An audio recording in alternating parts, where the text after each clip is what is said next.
Students, in today's class, let us discuss about data control language commands. In previous class, we discussed about data definition language commands, data manipulation language commands, and now what are data control language commands, DCL commands. Data control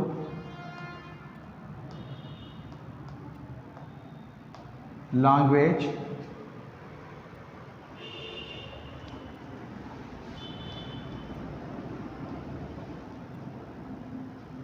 commands means DCL. DCL కమాండ్స్లో మనం మూడు రకాల commands గురించి నేర్చుకుంటాం.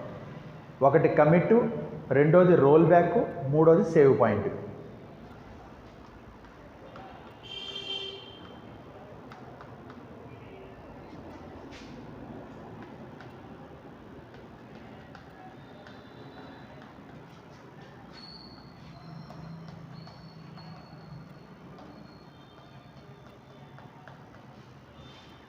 మనం SQL commands ఉపయోగించేటప్పుడు DDL, DML కమాండ్స్ని execute చేసేటప్పుడు మనం ఏదైనా ఒక కమాండ్ ఒక టేబుల్ మీద అప్లై చేసినప్పుడు ఆ టేబుల్ మీద అప్లై చేసిన కమాండ్ ఎగ్జిక్యూషన్ చేసిన తర్వాత కమిట్ అని ఇచ్చినప్పుడు అది పర్మనెంట్గా టేబుల్ మీద అప్డేట్ అవుతుంటుంది. కమిట్ అని ఇవ్వనంత వరకు మనం ఇక్కడ రోల్ బ్యాక్ అనేటువంటి కమాండ్ ద్వారా మనం చేసినటువంటి లేదా మనం అప్డేట్ చేసినటువంటి మనం ఏదైతే అప్లై చేసినటువంటి ఆపరేషన్ని తిరిగి మనం అండూ చేయొచ్చు అనమాట. ఉదాహరణకి ఎంఎస్ వర్డ్లో మనం చూసినట్లయితే వర్డ్ డాక్యుమెంట్ టైప్ చేసేటప్పుడు ఏదైనా ఒక హెడ్డింగ్ని కానీ ఒక పారాగ్రాఫ్ని కానీ మనం బోల్డ్ చేస్తాం. ఇలా బోల్డ్ చేసి తర్వాత మళ్ళీ ఇటాలిక్ చేసి అండర్లైన్ అప్లై చేసి ఏదైనా కలర్ మార్చి పారాగ్రాఫ్ యొక్క స్టైల్స్ మార్చినప్పుడు మనం ఏదైనా ఒక స్టైల్ మనకు నచ్చలేదనుకోండి, మనం అండు అని చేసినప్పుడు అది ఏదైతే ఆపరేషన్ అప్లై అయిందో అది రీబ్యాక్ అవుతుంటుంది అనమాట. రీడూ అంటే అండూ చేసింది మళ్ళీ తిరిగి రీడూ అవుతుంటుంది. సో ఇలాగా అండూ చేసినప్పుడు ఏం జరుగుతుంటుందంటే ఏదైనా ఒక ఆపరేషన్ క్యాన్సిల్ అయ్యి అంతకుముందు దాని యొక్క స్టేట్ ఏదైతే ఉందో ఆ స్టేట్లోకి వెళ్తూ ఉంటుందన్నమాట. ఇక్కడ ఒరాకిల్లో కూడా మనం టేబుల్ మీద డిడిఎల్, డిఎంఎల్ కమాండ్స్ని మనం అప్లై చేసేటప్పుడు ఏదైనా ఒక టేబుల్ మీద కొన్ని సెట్ ఆఫ్ ఆపరేషన్స్ మనం పెర్ఫామ్ చేసాం. ఆ ఆపరేషన్స్ అప్లై అవ్వకూడదు, అండూ అయిపోవాలి అనుకుంటే కనుక మనం ఏం చేస్తాం అంటే రోల్ బ్యాక్ అనేటువంటి కమాండ్ ఇస్తాం. Roll back.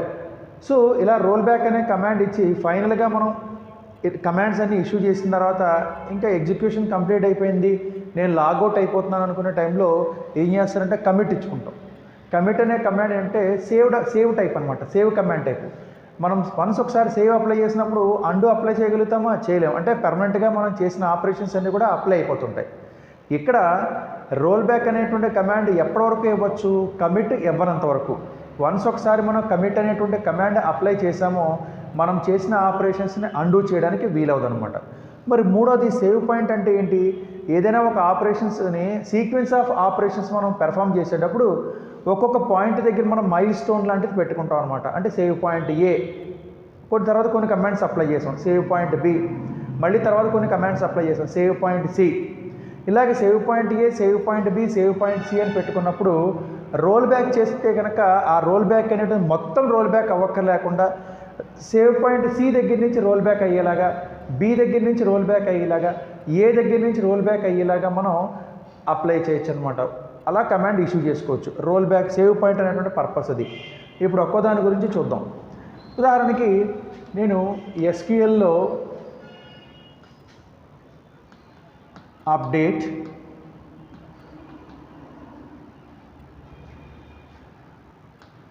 EMP set sal is equal to sal plus 1000 అన్నాను. అంటే ఈ కమాండ్ యొక్క అర్థం ఏంటి? ఎంప్లాయీ యొక్క శాలరీని 1000 రూపాయలు పెంచడం జరిగింది, 1000 రూపీస్ ఇంక్రిమెంట్ చేయడం జరిగింది. ఏ టేబుల్ మీద? ఎంప్లాయీ టేబుల్ మీద. నౌ మళ్ళీ చూడండి, update EMP set DEPT number is equal to 20 wear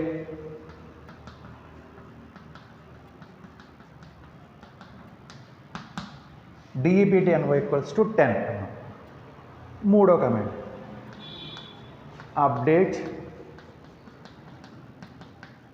EMP set job is equal to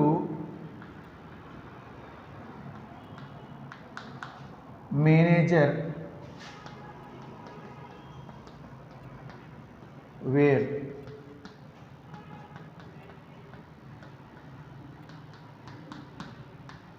clerk.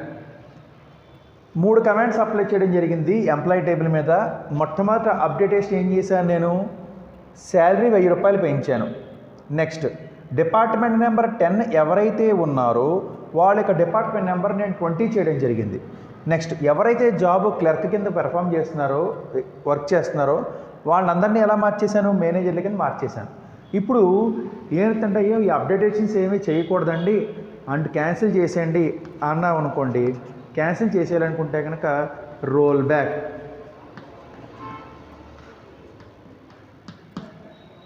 అంటే కనుక ఈ మూడు కమాండ్స్ అప్లై చేయడానికి పూర్వం టేబుల్ యొక్క స్టేటస్ ఎలాగుందో, టేబుల్ ఎలా ఉందో అక్కడికి వెళ్ళిపోతుంది అనమాట. అంటే ఈ మూడు కమాండ్స్ కూడా ఇగ్నోర్ అయిపోతాయి. సో అలా ఇగ్నోర్ చేయాలి అంటే కనుక మనం ఏం చేస్తామంటే రోల్ బ్యాక్ అనేటువంటి కమాండ్ ఇస్తాం. ఈ రోల్ బ్యాక్తో పాటు ఇప్పుడు నాకు మూడు కమాండ్స్ అవ్వకూడదు, కేవలం కొన్ని మాత్రమే అవ్వాలి. అప్పుడు ఏం చేస్తానంటే సేవ్ పాయింట్ పెట్టుకుంటాను. సేవ్ పాయింట్ పెట్టుకోవాలనుకుంటే కనుక చూడండి SQL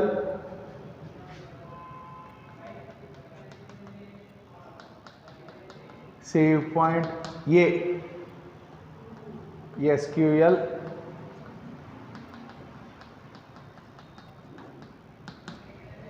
B,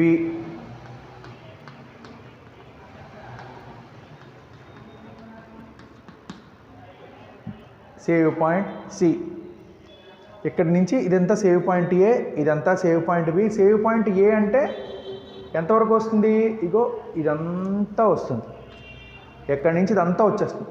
save point B అంటే ఎక్కడి నుంచి వస్తుంది. సేవ్ పాయింట్ C అంటే ఎక్కడి నుంచి వస్తుంది. ఇది C, ఇది B, ఇది A. సో ఇక్కడి నుంచి అనమాట.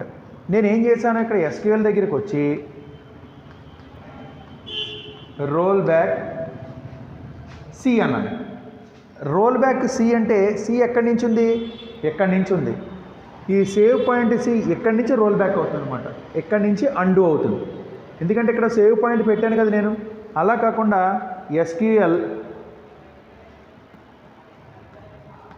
రోల్ బ్యాక్ B అని అనుకోండి. B ఎక్కడి నుంచి ఉంది, ఇంకో ఎక్కడి నుంచి ఉంది. ఇక్కడి నుంచి ఇవన్నీ కూడా రోల్ బ్యాక్ అవుతాయి అన్నమాట. సో B అనే సేవ్ పాయింట్ ఎక్కడైతే ఉందో అక్కడి నుంచి అవన్నీ కూడా అండు అవుతాయి, ఇగ్నోర్ అవుతాయి. ఇంకా SQL రోల్ బ్యాక్ A అన్నాం. అంటే రోల్ బ్యాక్ A అనక్కర్లేదు, ఎందుకంటే A ఫస్ట్ నుంచి ఉంది కాబట్టి. రోల్ బ్యాక్ A అంటే ఇక్కడి నుంచి ఈ ఆపరేషన్స్ అన్నీ కూడా ఇగ్నోర్ అవుతాయి. So roll back C, roll back B, roll back A అని తీసుకున్నప్పుడు రోల్ బ్యాక్ C అంటే C దగ్గర నుంచి ఇగ్నోర్ అవుతాయి, B అంటే B దగ్గర నుంచి ఇగ్నోర్ అవుతాయి, A అంటే A దగ్గర నుంచి ఇగ్నోర్ అవుతాయి. ఇప్పుడు C అన్నాం అంటే ఏం అండు అవుతుంది, ఎవరైతే జాబ్ మేనేజర్స్ని కింద మార్చానో క్లర్క్ని అది ఇగ్నోర్ అయిపోతుంది, ఈ కమాండ్ ఇగ్నోర్ అయిపోతుంది. అలా కాకుండా రోల్ బ్యాక్ B అన్నాం అనుకోండి, పైన B దగ్గర నుంచి ఏముంది, డిపార్ట్మెంట్ 10 ఉండే వాళ్ళందరినీ కూడా డిపార్ట్మెంట్ నెంబర్ 20 కింద మార్చాను.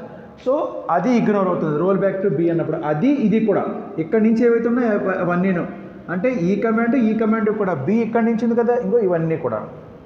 నెక్స్ట్ రోల్ బ్యాక్ A అన్నా నేను.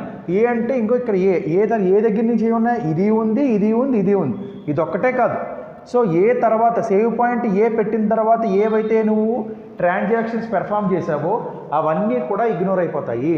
అంటే ఇది కూడా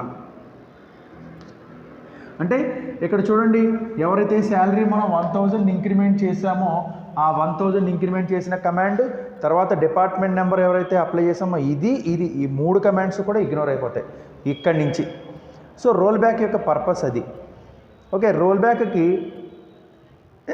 బ్యాక్ పెట్టాలంటే ఏం చేయాలి, సేవ్ పాయింట్స్ పెట్టుకోవాలి. సేవ్ పాయింట్కి రోల్ బ్యాక్ ఉండేది. అలా కాకుండా మీరు ఇక్కడ SQL కమాండ్ దగ్గర రోల్ బ్యాక్ అన్న కమిట్ అన్నారు, అర్థమైందా? అంటే ఇక్కడ ఇలా అనకుండా ఎస్క్యూఎల్ దగ్గర ఏం చేశారంటే రోల్ బ్యాక్ అప్లై చేసుకుండా కమిట్ అని అప్లై చేశారు. కమిట్ అనే కమాండ్ ఇచ్చారు.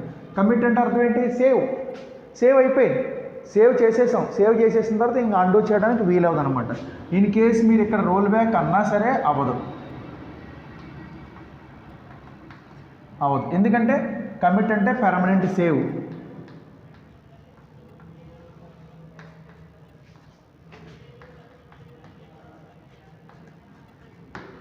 Permanently updated. సో ఇదనమాట ఇక్కడ.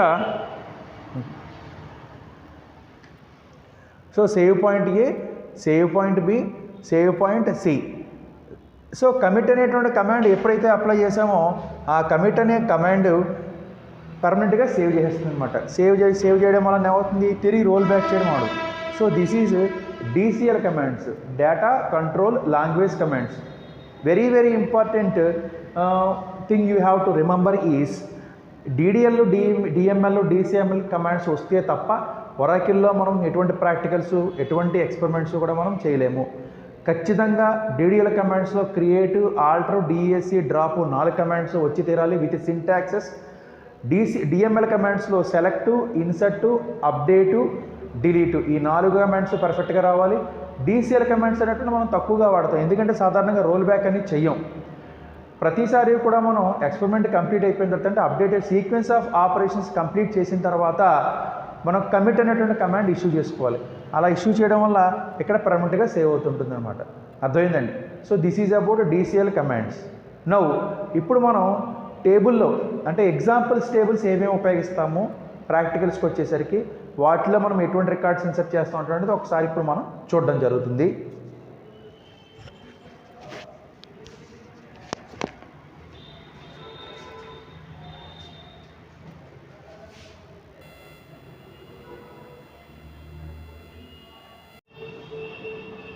Look at this diagram.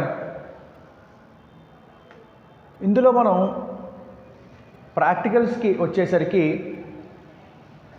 2 రకాల డేటాబేసెస్ని ఉపయోగిస్తుంటాం. Employee database, inventory database. Employee డేటాబేస్లో ఎంప్లాయీ టేబుల్, తర్వాత department table, employee table, salary table 3 వస్తాయి. తర్వాత ఇన్వెంటరీ డేటాబేస్లోకి వచ్చేసరికి customer table, product table, price table, order table, item table అని చెప్పేసి 5 టేబుల్స్ వస్తాయి.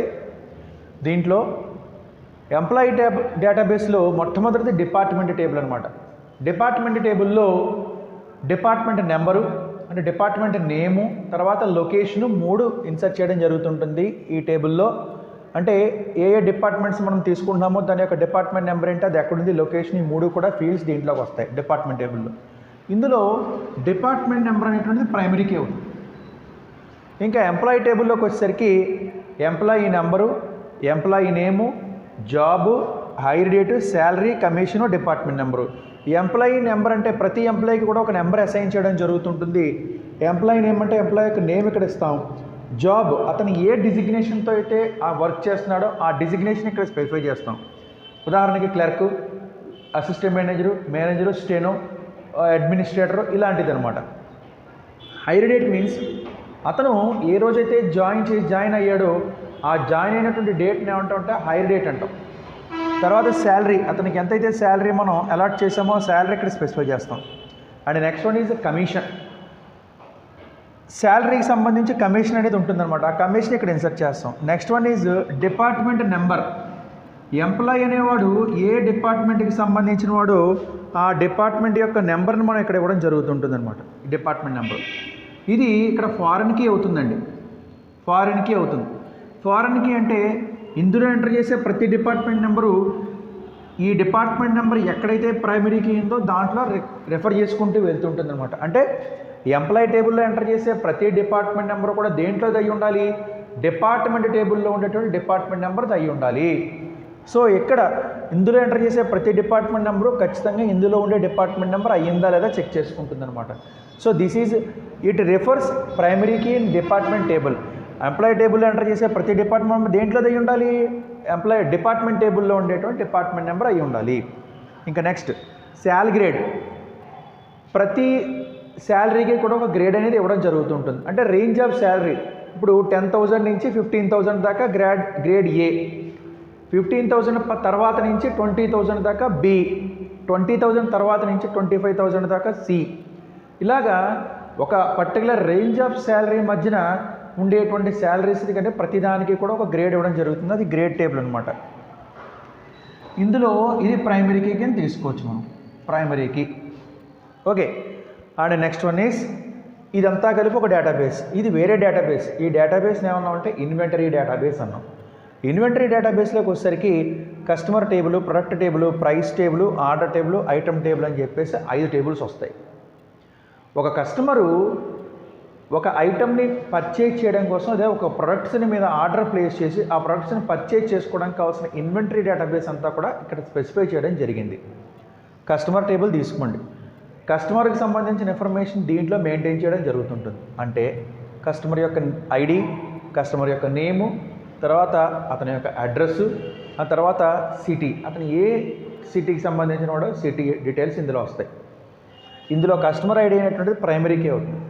ఇదేమో కస్టమర్ యొక్క నేమ్ని స్పెసిఫై చేస్తుంది, ఇది అడ్రస్ని స్పెసిఫై చేస్తుంది, సిటీని స్పెసిఫై చేస్తుంది. ఇంకా ప్రొడక్ట్ టేబుల్. ప్రొడక్ట్ టేబుల్లో 2 ఫీల్డ్స్ ఉంటాయి. ఒకటి ప్రొడక్ట్ ఐడి, రెండోది ప్రొడక్ట్ డిస్క్రిప్షన్, అంటే ప్రొడక్ట్ యొక్క నేమ్ అనమాట. అంటే 1 ప్రొడక్ట్ ఐడి తీసుకుందాం, ఏదో సోప్స్, డిటర్జెంట్స్, శానిటైజర్స్, ఇలాగా ఆ ప్రొడక్ట్ యొక్క డిస్క్రిప్షన్ దీంట్లో తీసుకుంటాం. ఇందులో ప్రొడక్ట్ ఐడి అనేటువంటిది ఏమవుతుంది, ప్రైమరీకి అవుతుంది. ఇదేమో నెంబర్ డేటా టైప్, ఇదేమో varchar 2 అనేటువంటి డేటా టైప్లోకి వస్తుంది. ఈ ప్రొడక్ట్ టేబుల్కి ఎక్స్టెన్షన్ టేబుల్ ప్రైస్ టేబుల్ అనమాట. అంటే మొత్తం అంతా డేటా ఇందులో తీసుకోలే, ప్రైస్ టేబుల్లో తీసుకుందాం. ప్రైస్ టేబుల్లో ప్రొడక్ట్ ఐడి వస్తుంది, ఆ ప్రొడక్ట్ యొక్క యాక్చువల్ ప్రైస్ ఎంత, ఆ ప్రొడక్ట్ యొక్క స్టాండర్డ్ ప్రైస్ ఎంత. యాక్చువల్ ప్రైస్ అంటే మ్యానుఫ్యాక్చరింగ్ కాస్ట్ ఎంత, తర్వాత సెల్లింగ్ కాస్ట్, ఎంతకి మనం అమ్ముతున్నాము దాని స్టాండర్డ్ ప్రైస్ అంటాం. దాన్ని తయారు చేయడానికి ఎంత రేట్ పడుతుంది, దాన్ని మనం అమ్మేటప్పుడు సేల్ చేసేటప్పుడు ఎంత అమౌంట్కి మనం సేల్ చేస్తున్నాము. Start date, end date, manufacturing date, expiry date. ఏ రోజునైతే ప్రొడక్ట్ మ్యానుఫ్యాక్చర్ చేయబడిందో మ్యానుఫ్యాక్చరింగ్ డేట్ అవుతుంది. ఏ రోజైతే ఆ ప్రోడక్ట్ యొక్క లైఫ్ అయిపోతుందో దాన్ని ఎండ్ డేట్ అంటాం. అంటే ఆ ఎండ్ డేట్ అయిన తర్వాత ప్రోడక్ట్ ఇంక మనం పర్చేజ్ చేయకూడదు. ఇంకా ఆర్డర్ టేబుల్, ఎక్కడుండే ప్రోడక్ట్ని ఎక్కడుండే కస్టమర్స్ పర్చేజ్ చేయాలంటే కనుక ముందర ఆర్డర్ ప్లేస్ చేసుకోవాలి. ఇందులో ప్రతి కస్టమర్కి కూడా తను ప్లేస్ చేసుకున్నప్పుడు ఒక ఆర్డర్ ఐడి ఇవ్వడం జరుగుతుంది. ఎవరు ప్లేస్ చేశారు, వాడి యొక్క కస్టమర్ ఐడి, ఆర్డర్ డేట్, ఏ రోజు ఆర్డర్ ప్లేస్ చేశాడు, నెక్స్ట్ షిప్ డేట్, అతను ఆర్డర్ ప్లేస్ చేసిన తర్వాత ఏ రోజు మనం డెలివరీ ఇచ్చాం ఆర్డర్ ప్రొడక్ట్స్ని, అది షిప్ డేట్ అవుతుంది. మొత్తం టోటల్ అతను ఎంతకి ఆర్డర్ చేయడం జరిగింది అంటే ఆర్డర్ టోటల్ అమౌంట్ ఎంత, 15,000, 20,000, 35,000, 50,000 అని ఉంటుంది కదా. అంటే మొత్తం టోటల్ ఒక 10 to 15 ప్రొడక్ట్స్ అయినా తీసుకున్నాడు. ఆ ప్రోడక్ట్ యొక్క కాస్ట్ అంతా కలిపి మొత్తం అతను ఎంత అమౌంట్కి ఆర్డర్ ప్లేస్ చేయడం జరిగింది ఇందులో వస్తుంది, టోటల్లో వస్తుంది అనమాట. This is order table. ఇంకా తర్వాత ఐటమ్ టేబుల్ తీసుకుందాం. ఐటమ్ టేబుల్లో order ID, item ID, product ID, quantity, price అని వస్తుంది. ఆర్డర్ ఐడి, ఐటమ్స్ అంటే ఇప్పుడు కస్టమర్ ఒక ఆర్డర్ ప్లేస్ చేశాడు, అతను ప్లేస్ చేసిన ఆర్డర్లో ఏ ప్రొడక్ట్స్ ఉన్నాయి, ప్రతి ప్రోడక్ట్ని కూడా ఒక ఐటమ్ కింద తీసుకున్నాం. అంటే ఒక 10 క్వాంటిటీ కలిపి ఒక ప్రోడక్ట్ తీసుకున్నాం. సోప్స్ 10, షాంపూస్ 10, బుక్స్ 10, పెన్స్ 10, ఇలాగా సోప్స్ 10 అదొక ఐటమ్. నెక్స్ట్ షాంపూస్ 10 అదొక item number 2, books 10 item number 3, next pens 10 item number 4, అలాగనమాట. సో ఏ ఆర్డర్లోనూ ఇంకో ఈ ఆర్డర్ ఐడి, కాబట్టి ఇది ఇక్కడ ఫారెన్కి అవుతుంది, ఇక్కడ ఇది ప్రైమరీకి అవుతుంది.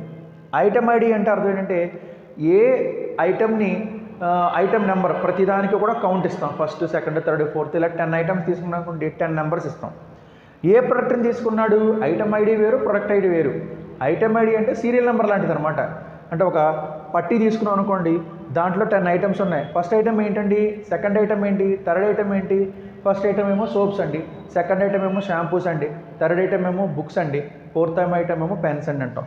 అలాగా ఐటమ్ ఐడి ఇక్కడ వస్తుంది, ప్రొడక్ట్ ఐడి ఏమో ఇంకెక్కడ వస్తుంది అనమాట.